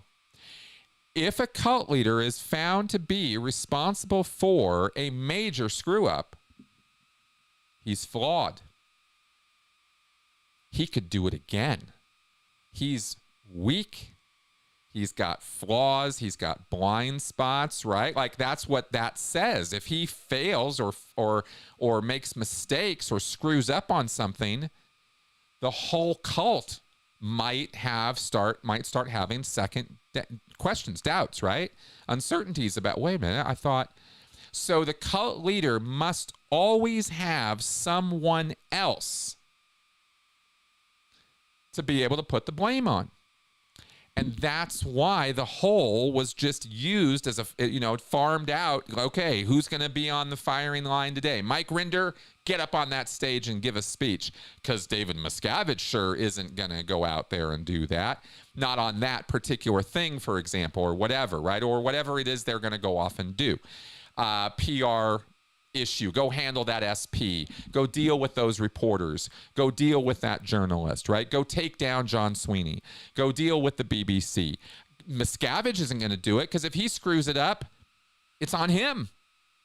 So it's so much easier as a cult leader to just say, I could have done that 10 times better than you moron, right? It's easy to say that after the fact. But he never has to go prove it because he's the leader. And he's got an endless line of scapegoats that he can just shuffle through and waste and waste and waste and see all these fools and idiots and suppressives who are trying to do us a bad, who are trying to do away with Scientology. It's a good thing I'm here to spot them and deal with them, right, as the cult leader. Like, he got a lot of different things that come off of this or result from this. But basically, the bottom line is the cult leader needs scapegoats. And that's why he or she will continue to create them, because it keeps attention away from the cult leader and his foibles and his problems and his issues and his mistakes. As far as I'm concerned, that's the main answer there. Hope that suffices. All right, let's go back here. See, and this time the comments stayed up. Maybe it has something to do with the amount of time that they're off or something. I have to figure that out. All right. Let us carry on here. Skip that. Okay. Sorry, I had a little ad come up. All right. By the way, I've been setting my ads on conservative level of ads. I hope you guys aren't getting too many ads in the middle of the shows. I've set them for the smallest number that can be from YouTube. So, all right. Young Matador asks, why are the current MCU productions, the Avengers, Madame Web, having such awful reviews? Some of the recent output has been, in my opinion, dire. Well, that's why. I mean, they're bad movies is why. They're bad storytelling. They've lost sight of what makes superhero movies. That doesn't necessarily on the surface look like they have, but they have. Because there's no heart in these movies, and there's no and the character arcs and the story writing, the basic fundamentals of good story writing haven't existed in the MCU or in most Disney productions for about the last 10, 12 years or so. It's been pretty bad, and that's why.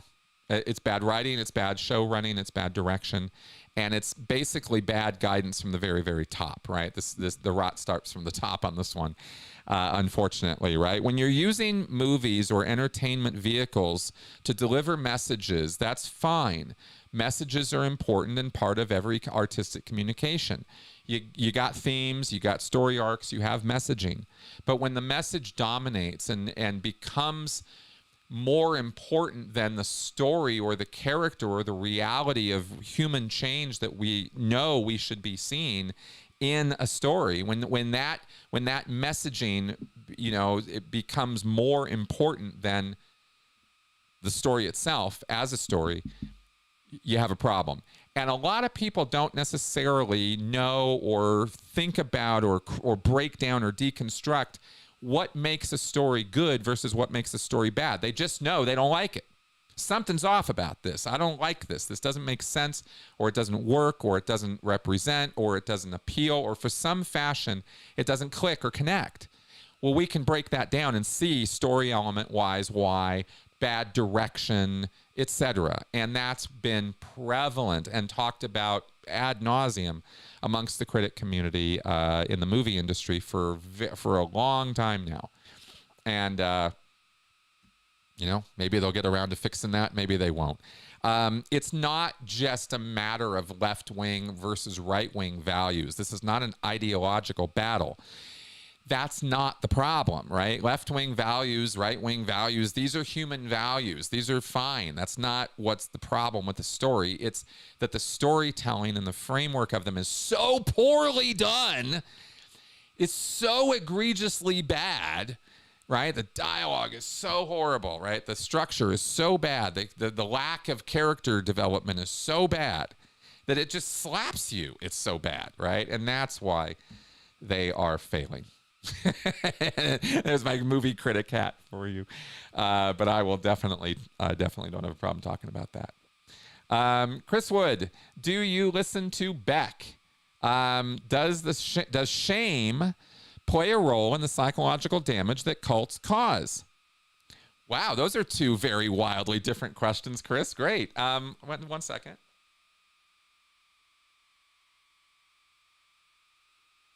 All right. Thank you for your patience as I wet my whistle here. I do not listen to Beck. I don't like his music. Sorry, I know some of y'all might be upset by that, but I don't like his music. Never have. I'm happy that he's out of Scientology now, but I don't like his music. Now, does shame play a role in the psychological damage that cults cause? Absolutely. Of course it does. In about 1,000 different ways.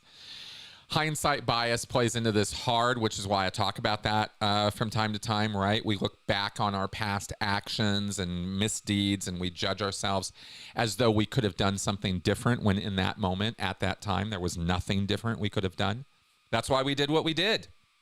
We did what we did because we didn't have anything else we could have done. I really hope that gets across to people because it's an important piece of information that you really need to accept as true because it is true. There isn't anything else you could have done. There might be in your imagination. You might imagine other paths you may have taken. But in the moment of the decision making that you made, that was the only choice you had. And when we hold ourselves accountable for making wrong choices as though we could have made a different one, we do ourselves a disservice. What we need to do instead is look more at, okay, well, what compelled me or impelled me to make that decision? What were the influences and factors there? And how do I prevent that from happening again in the future if I don't want a repeat of that performance? That's how you deal with it. You don't go and go, oh, I'm such a horrible, awful, evil person, and I can't believe I did that. And there must be something black-hearted and evil about me. Don't even do that. It doesn't help anybody, especially you. That's not how you deal with past misdeeds and stuff. So that's part of how shame, that feeling of shame, that emotion, or actually group of emotions, if I understand it right, because there's guilt and there's self-blame and there's other things mixed into that. That's how that works on you. And some of us are super skilled at shaming ourselves into practical non-existence. And it's always a bad idea to do that. It's never helpful or useful to do that.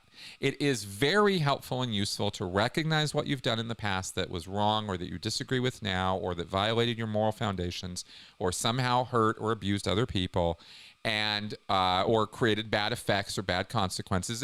It's perfectly natural, perfectly normal to go back, examine that behavior, determine not to do it again, or determine what you need to change to not let that happen again, or put yourself in that circumstance again.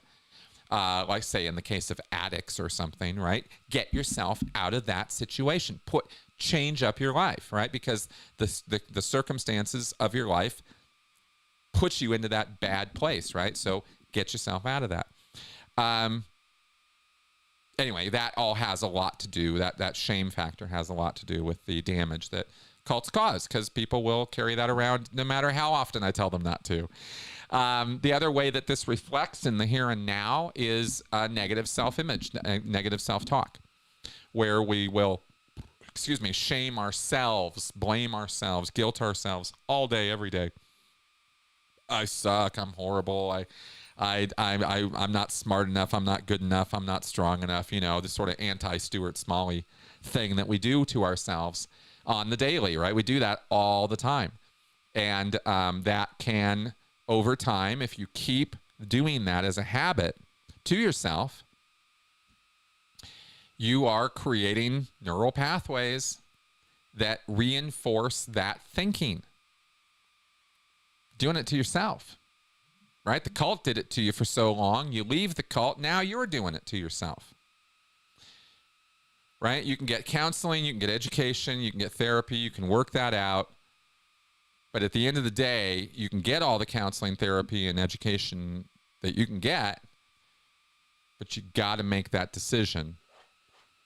This has to stop. I need to stop being my own worst enemy.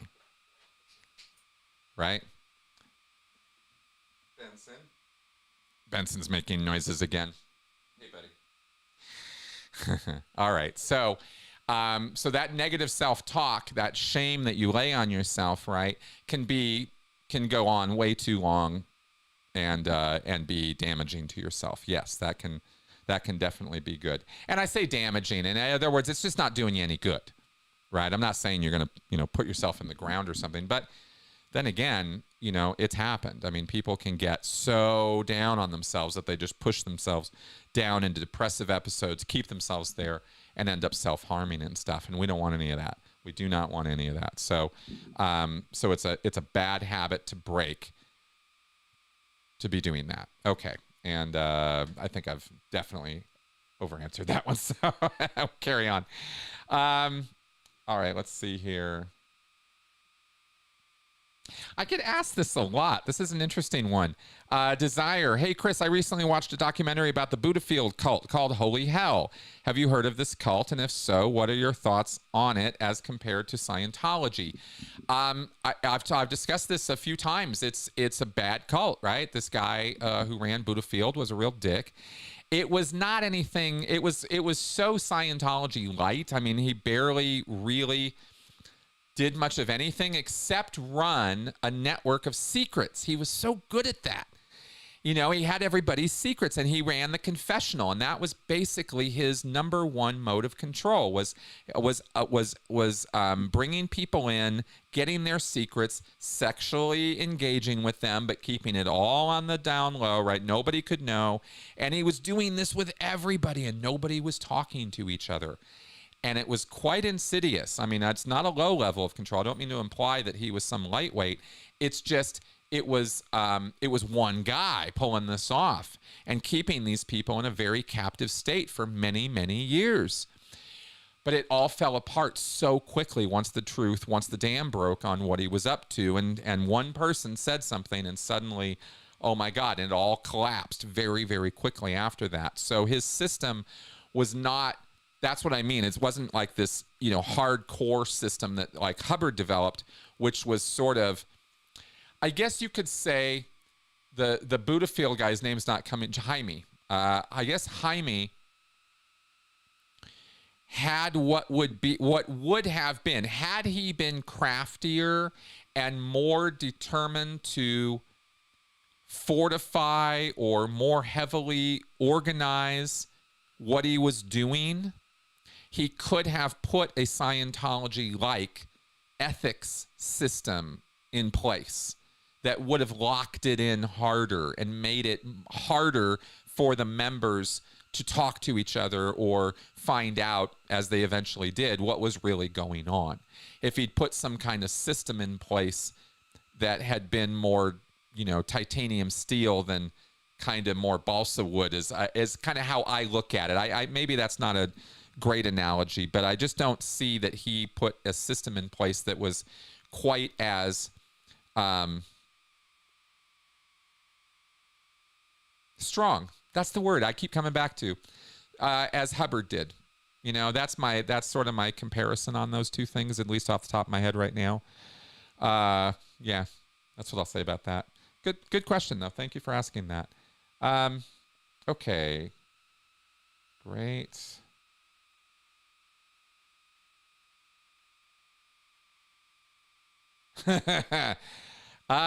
This is a good question.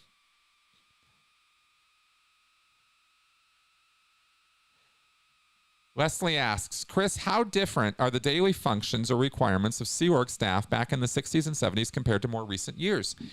The reason that's a good question is because the early years, the 60s and 70s time period of the Sea Org are establishment years, where they were working their asses off, establishing the boats, right? Setting them up, figuring out how to run them, and running them. For years, they were out on the water.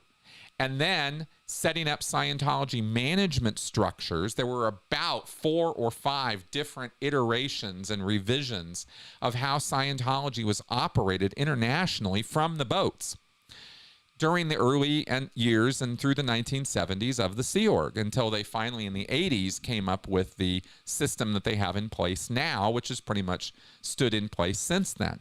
But all the formative years of the 60s and 70s and early 80s were this very tumultuous time for the Sea Org, and it was a wilder, crazier, loosier, goosier kind of operation.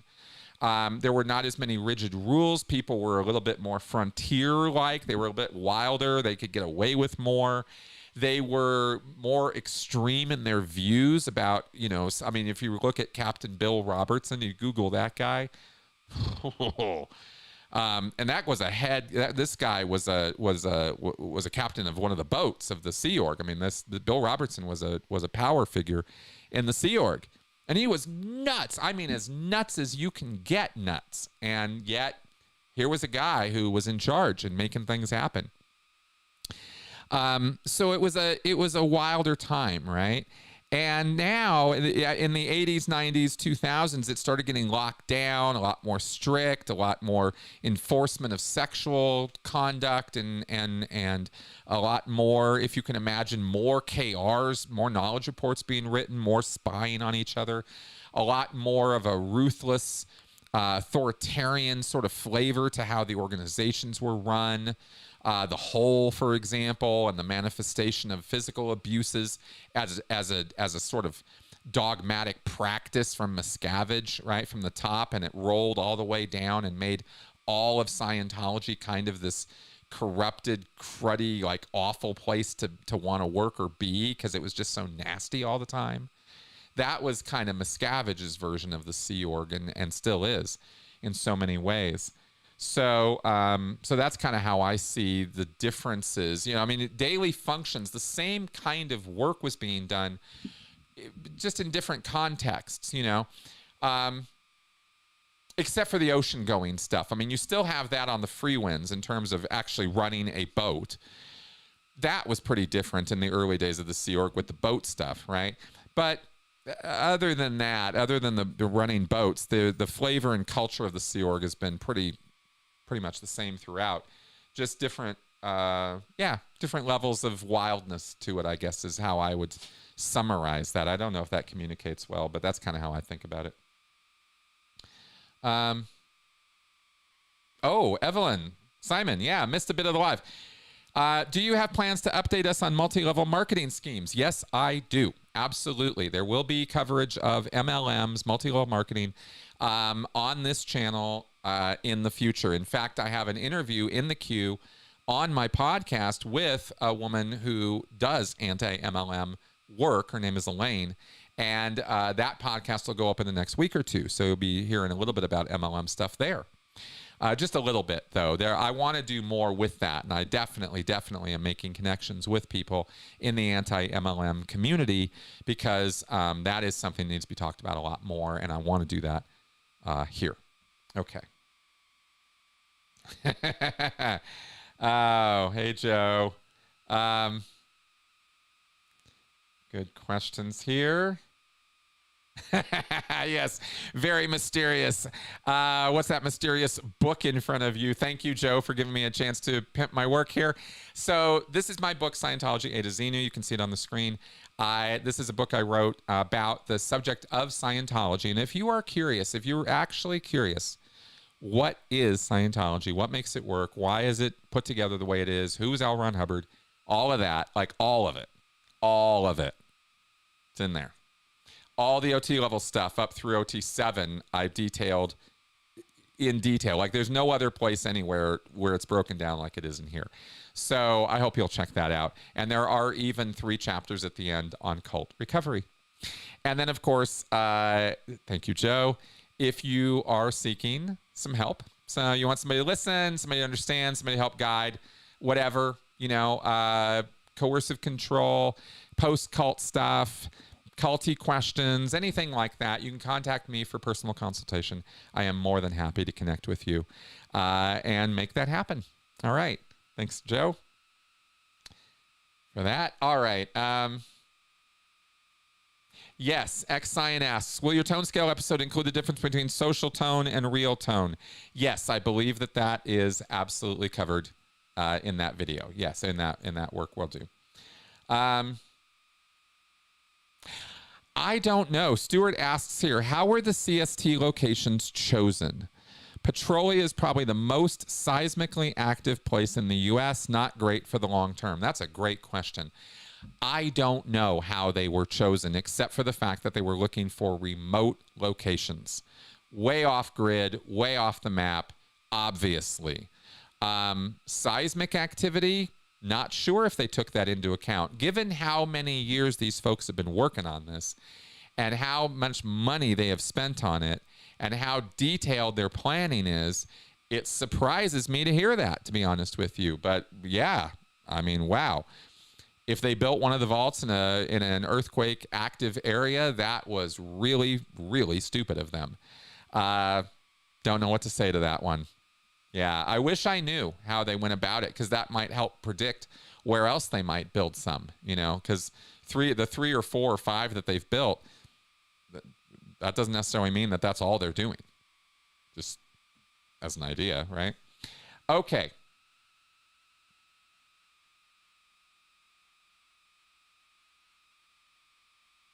Oh, I don't know. I've never heard of this one, Joe. There's a Chick Corea album, The Greatest Adventure, which is apparently inspired by LRH Works, with songs called Moseb the Executioner, Flight from Karuf, Three Ghouls. Any idea which one? No, none of those sound familiar to me. I'm not familiar with a lot of Hubbard's fiction works. I know the main ones. I know the highlight ones, but and Karuf sounds vaguely like a Hubbardarian name for something, but don't know. Can't answer that one. Sorry, Joe. What are the food rations on the RPF's RPF? Now, that one I can answer. Basically the same. What my experience of it was that it was the same as what the RPF got. The RSR would set up the main mess for the RPF and to sort of facilitate the RPF, set up the table, stuff like that. If there weren't enough people on the RSR, which there often weren't, then the RPF ended up setting up the tables and everything. But we all got food out of the same place. It wasn't the galley. It was second servings for us, basically. Like, in other words, we didn't get scraps off the tables of what other people had eaten. It was never that. I know there have been times in the Sea Org past when it was like that, but it wasn't like that for me. We got served galley food, but it would be the last of the food, and so it would often not be enough food for all of us. You know, we might need 3 or 4 trays of food, and we get 2. Right? So, you know, distribution would be interesting sometimes when it came to getting food. That's but the food that we were served was the same food that everybody else got, in terms of, if it was Burger Tuesday, we had burgers. If it was chicken for everybody, we had chicken, right? It was that kind of thing. Yeah. Although often when you got this last of the things, you wouldn't necessarily get, you know, fries with the burgers. Or they were all cold and gross, right? I mean, it was that kind of thing. I'm laughing about it just because I'm trying to make light of it, but it was fucking awful. I mean, it really did suck. Yeah. So that's how we were fed. Were any children sent to the RPF? Yes, children were sent to the RPF. I was on the RPF with... Was I? You think carefully here.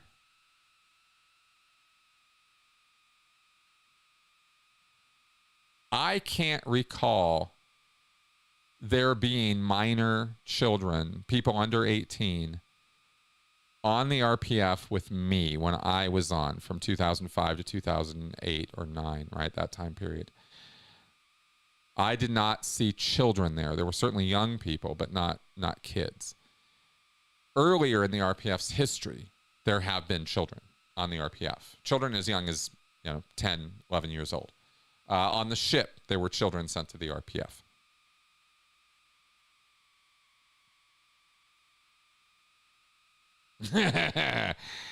This is a good question. Do you think the dialogue in those new superhero movies is so bad because they're using AI to generate them because they want to churn out a million movies the same? That thought has absolutely occurred to me. It might as well be, because I'll tell you, the stuff they're churning out is really bad. Ugh. I said on Friday, and I was kind of happy with myself about saying this. I've never heard anybody say this before. I'm sure they have. And I'm sure the concept exists, but I've never heard it before. And I was really happy to say this, that to describe art, good art, really good art that connects, as a representation of you that somebody else makes and puts out there. You see yourself in the art. Paintings, writing, whatever. And that's been gone out of these movies for, like I said, for like the last 10 years. And that's a majority of people are reacting that way. That's not just my opinion. The numbers and the feedback show it. So whoever they're making these movies for, or whatever this is supposed to represent, it's not the majority of people out there. And that's, at the end of the day, the kind of the bottom line with success or failure of movies in a lot of ways. Okay. Oh, yeah. Joe DeSeppo, great question. I'm sure we agree that Helena Madame Blavatsky was a fraud, but do you think she created the modern template or proto-structure for many cults? Yes, she did, through propagating what she did. You guys, if you have not checked out, years ago, and maybe I should circle back around on this one because it's worth revisiting. I've done about 2 or 3 podcasts with a guy named Joe Zimhart about Madame Blavatsky, and we have gone deep. And if you guys haven't checked those out, I can't recommend them highly enough. If you really want to understand why New Age exists, why cults thrive on New Age principles and spirituality and the secret and all of these sort of philosophy points that these cults thrive on, Scientology as well, this manifestation of your will and your intent, and if you just think the right thoughts, your life will somehow go right. This kind of thinking, magical thinking, spiritualism, thetans, body thetans, like so many of these concepts come out of Madame Blavatsky's writings, and her writings are plagiarized writings of thousands of years of work that she went back and took and made her own, and just like Hubbard did. I think she wrote like this 5,000 page book or something, and Joe's read it, so he read it so we don't have to. And he breaks it down and describes what she was doing and how everything that's going on in terms of so many cultic activities in the Western worlds, all through the 1900s and 2000s, comes from her work. She was a real sort of nexus, crossroads of spiritual, culty stuff. And if you don't know who she is and the part she played in the bigger picture of our religious and spiritual evolution in Western nations, then you're missing a gigantic piece of the puzzle, and a lot of things make a lot more sense in our society, from my perspective, after learning about all that. So check out those podcasts, and like I said, I'll have to give Joe a ring and see if we should do something more with that. Okay. Final question here in the queue. Will Tony Ortega be at the opening of the, what is this? Of the Dallas org next week? I don't think so, because he's traveling or on vacation this week. And in fact, I was going to tell y'all, he and I are not getting together to do a After Scientology Straight Up and Vertical this week. So I will not be with him this week to do that. And I wanted to ask you guys, since I have you in the chat here, I was going to skip it this week because I didn't think y'all would want me to do that show by myself and kind of review all of his articles on my own. It's so much better when he and I talk about them. But I was sort of thinking about maybe trying to do some other sort of makeup live stream or something during the week for that. We'll have to see how that plays out. Anyway, so that's what I understand about that. Okay, so, wow. Well, here we are at 2 hours, and we've answered all the questions. I've answered the ones from the pre-queue, and I think we're pretty good. There we go. So I think we're going to start moving toward wrapping up. Let me see if there's anything else I need to... Nope, okay. Good. I think we'll wrap up.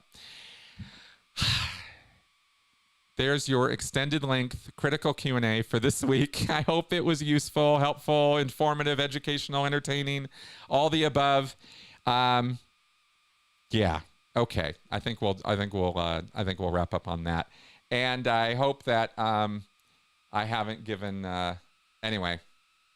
I just hope these were good answers. All right, and on that happy note, guys, I'll see you soon. I won't see you tomorrow. No After Scientology Straight Up and Vertical, but we will see each other again soon. All right, stay tuned. Bye-bye.